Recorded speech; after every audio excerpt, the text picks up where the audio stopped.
Hey guys, my name is QuadMFT, and I'm sure most of you guys already know that, but if you guys don't know that, make sure to subscribe to see more of my videos. But what I'm going to be bringing you guys in today's video, this video is going to be a little bit more of an original series I have going on. It's been going on since the beginning of my channel. This is going to be a series called Father Sunday, get it? Father Sunday, S-O-N-D-A-Y, but this is going to be a dual commentary series with my dad, so of course I do have my dad on the other mic. So Dad, introduce yourself. Hey, what is up, Warriors? And Quad, I brought you a special present today. It's a Klondike bar. Can I get anything for that? Thank you. I would give you my channel, but you're kind of my dad. Oh, that's right. I kind of already have your channel. Not really. Yeah. Well, hey, but what I do have is 3 or 4 different topics I want to talk about today. One is my new thought about the PS4 versus the Xbox One. All right, always interesting. And game modes, how to keep things fresh. Okay. And then new maps coming soon. And then the MLG tournament currently going on as we record. As we record, I was just Anaheim. watching it probably a few minutes ago. Yeah, so we got to hustle through this so we can watch the end of that. All right, so my thought that I had about the PS4 versus the Xbox One, there's a lot of guys who are loyal to their console, and I don't understand that. If you're going to buy a new console, why stay loyal? Because I think the big mistake that Sony and Microsoft are making is that their games won't be backwards compatible. So if they were backwards compatible, you'd want to stay with the same console no matter what. That is true, but I mean, when you think you kind of...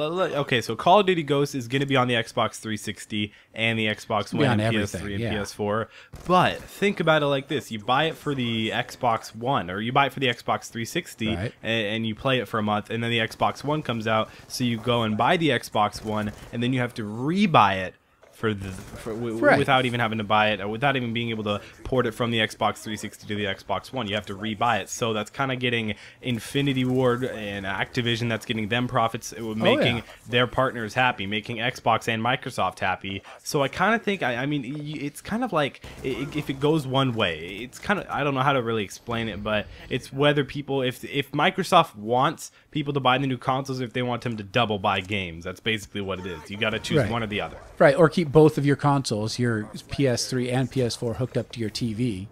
You know, which people say, oh, well, you already have the consoles, does it matter? I'm like, you know what? I don't want to change the inputs. I'm just kind of lazy like that. Yeah, so, we all are. Yeah.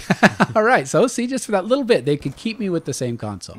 Okay. So we lost Arms Race. That was a sad update. That's sad. I always loved Arms Race. I mean, I don't know if they're going to bring it back, because right now I know we do have a Select Nuketown 2025 playlist, but if they do bring back Arms Race, I think that'd be really cool, because I don't know why they only had it for about a month and a half, maybe 2 months, but it was a good game mode. It was like amped up TDM. I could get my streaks super fast. I used to do all my Black Ops 2 live game modes and that was just a ton of fun, because it was so fast paced. I could get an Orbital VSAT like 6 kills, and it was definitely worth it. I wish they still had it. Well, and I think new game modes keep things fresh. Like, what was the last one in MW3 where you turned into the enemy team and everybody ended up on the same one? It wasn't the enemy team, but you were a big juggernaut. It was MITD, Money in the Dank. Oh, yeah. That was fun. I got an 89 gun streak in that. Oh my gosh. Well, that's what I think. I think things are, stay fresh when you have new game modes. And when they take them away, I don't understand it. Yeah, exactly. So how do you keep things fresh? Are you doing like any new games or anything like that? Well, right now, the thing that you're looking at on the screen, the gameplay that you guys are looking at, is going to be some pretty impressive League play gameplay.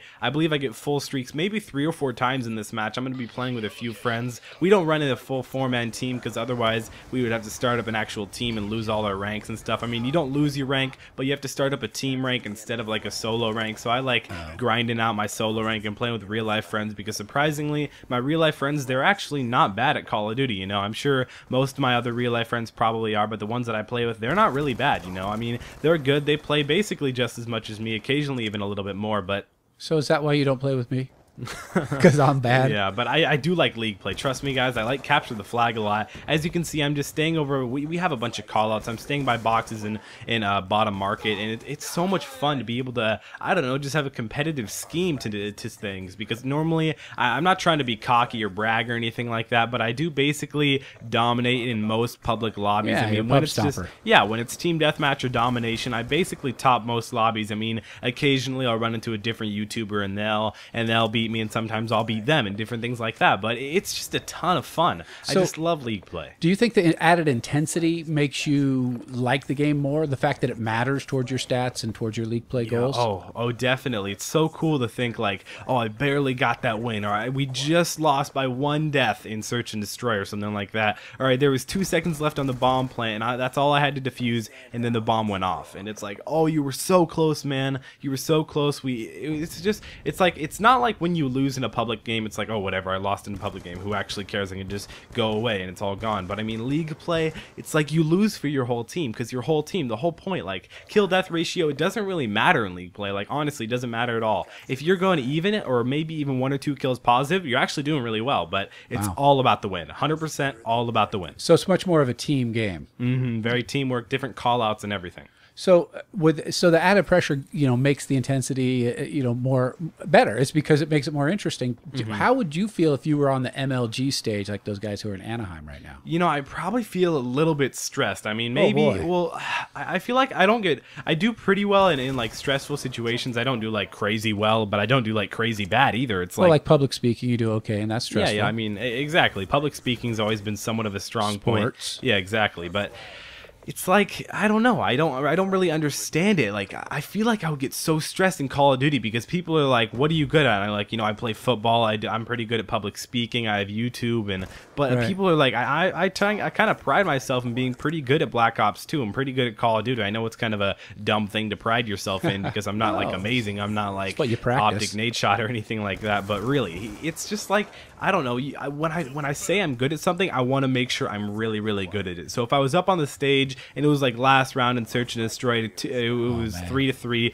Ooh, that would freak me out, being like the last man alive and having like 3 enemies on the other team. I feel like I could do it, but I feel like it would take a lot of effort and a lot of, like, I don't know. Call of Duty is a lot of mental. It's a lot of momentum, because when you win a hardpoint game and next you have a Search and Destroy game, you just want to tear it up. You just want to go and keep on going. And when you win that hardpoint game, it totally demotivates the other team. It makes them like, oh, we still have to keep on playing. Oh my gosh, we're getting destroyed. And you can't do well when you have that mindset at all. Trust me, guys. When you're mad when you play Call of Duty, I mean, you can do well when you're mad, but when you're like kind of, I don't know, sad and a little bit down, it's just not a good game. I mean, this game is supposed to be like a party fun game. Right. Well, sometimes when I'm down, it helps to focus me, because I'm like, I'm behind. I got to hit 3 shots in a row or whatever I got to do. So I think it adds to the motivation. It adds to the intensity. Big time. Yeah, which actually makes to your peak performance. I mean, exactly. You got to take that game-winning or losing shot in basketball a few times before you're going to hit it. I mean, Michael Jordan missed more final shots than he hit. But what do we see? I didn't know that. What do we see? We see the ones he hits for the win. That explains why I didn't know that. Yep, exactly. Well, nobody replays Jordan missed. Yeah, exactly. So it sounds like there's some new maps coming out again for the Xbox. But don't worry, guys. I will be up right at the time it comes out. The minute that it comes out, I will have videos on it for you guys. Don't worry. I'm always one of the first people to get it out. I like to try and get it out really fast. This map pack is going to be called Vengeance. So Vengeance is going to be really cool. I'm not sure if I'll really cover the zombies. Maybe I'll cover some zombies if I really feel like it, but I will be giving you guys, within at least the first 10 minutes, at least one video on the new tips and tricks on the new maps and everything like that, because I'm always one, like I said a little bit earlier, I'm always one of the first people always competing with Allier and T Martin, but I try and do my best on those, so I try and give you guys the best little hidden spots and tips and tricks on them. How many maps are coming out? Of course, there's going to be 4 maps, I believe, and then 1 zombies map, and there was 1 zombies gun accidentally leaked in a new patch. It was really cool. It was a ray gun. It's like a ray gun too, I believe. It was called the Ray Gun Mark II, but that will be in the Vengeance map pack also. And if you level it up, can you bring it into multiplayer? I wish we would. Oh my gosh, that'd be OP, especially in like in like League play. If you could have like a ray gun, if you were like, I don't know, if you played like 3,000 hours or something like that, you just get a ray gun. It would be like a hack, and everybody would just get mad. Exactly. I would not play against. I would probably just turn off my Xbox or PS3 the instant that I saw someone else with a ray gun. Right. Yeah. It's like if it was OP, then forget it. I mean, exactly. And that's one thing. Like as I've seen you go back and play MW2 and other games. MW2 looks like it's hacked. I saw Moon Bounce one time. I mean, amazing. It's only hacked on PS3, to be honest. Like what I played of it recently is definitely more on Xbox, the Xbox side, but it is hacked. It's just terrible on PS3, to be honest. Well, maybe that's why I don't play on it. I mean, I like going back to the old games, MW2 and Black Ops. Yeah, and, that's fun. Yeah. Matter of fact, your brother just got his first nuke, if you count. Yeah, exactly. My little brother just got his first nuke. He'd been going for a long time for his nuke, and he finally got it. Do you think that's because all the good players already left MW2? But don't tell him. No, I still think there are a lot of good players on MW2. But I hope you guys enjoyed this video. Make sure to click like down below if you did enjoy. Add this video to your favorites. That really helps me out. Subscribe if you haven't already. It's been QuadamFT, your favorite commentator, and I'll see you next time. See if I don't die. Caught up in this dream world, getting used to life. Hanging with the wrong people can keep you from doing right. So I keep my circle tight, homie, you can never penetrate. If your mind state is just a hate, you should renovate. Do some mental feng shui, boy, I'm hella hungry. I never play it safe like a touch base. Listen up, fuck face, open your damn eyes. If ignorance is bliss, then they feeding you damn lies. I'm never giving bad vibes, homie, you just ant-size. Always do it big like Rosie O'Donnell pant size. That's a joke, man, I'm a comedian. Fuck swag, some cheap chucks is probably what you'll see me in. Shitty call something I can smoke a breezy in. Call up season, but line, these bitches disobedient.